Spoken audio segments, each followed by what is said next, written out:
সমৃদ্ধের একটি জীবন যাপন করে। বিপ্লব বিদ্রোহ, এরপরেই তারা এসে আবার ক্ষমতা দখল করে। বিপ্লব বিদ্রোহ কি হয়েছিল তার মর্যাদা না দিয়ে এখানে তারা তাদের চিরস্থায়ী বন্দোবস্ত করার জন্য এই জাতিকে বারবার পরাধীন করেছে। 1971 সালের ঘটনা তাই ছিল। মুক্তিযুদ্ধের সময় শেখ মুজিবের কোনো অস্তিত্ব ছিল না 9 মাস। যারা এখানে খেটে খাওয়া মানুষ, কুলি মজুর, দিন মজুর, ব্যবসায়ী, ছাত্র জনতা, যারা 71-এ জীবন দিয়েছিল, তাদের মূল লক্ষ্য ছিল সাম্য, মানবিক মর্যাদা, সামাজিক সুবিচার প্রতিষ্ঠা করা।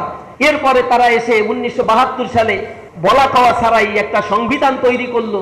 যিনি সংবিধান প্রণয়ন করেছিলেন সেই শেখ মুজিবের মুক্তিযুদ্ধের নেতৃত্বের সময়, মুক্তিযুদ্ধ চলাকালীন সময়ে তাদের এখানে কোনো অবস্থান ছিল না, তার পরিবার পরিজন এখানে ছিল না।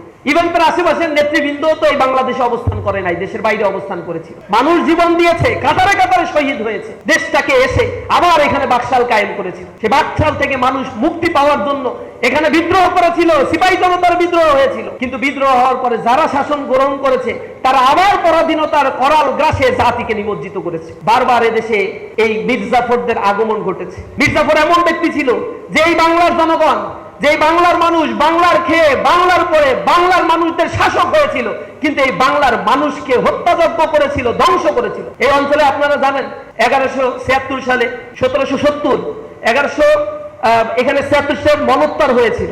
এই মাত্র 13 বছরের ব্যবধানে এখানে একটা দুর্ভিক্ষ হয়েছিল, ম্যানমেড দুর্ভিক্ষ, যাতে ঐতিহাসিকরা বলেন 1,55,00,000 মানুষ এখানে মৃত্যুবরণ করেছিল। টোটাল বাংলার জনসংখ্যার 1/3 সেখানে মৃত্যুবরণ করেছিল। কারণটা কি? 1 বছর আগে এই অঞ্চলে যত ফসল উৎপাদিত হয়েছিল সেই ফসলগুলো সব ব্রিটিশরা কিনে নিয়েছিল।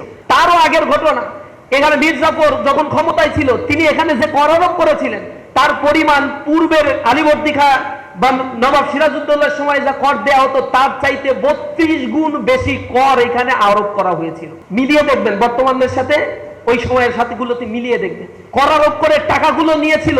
জমিদাররা যখন টাকা দিতে পারতো না এখানে চিরস্থায়ী বন্দোবস্ত করা হয়েছিল, সূর্যাস্ত আইন করা হয়েছিল।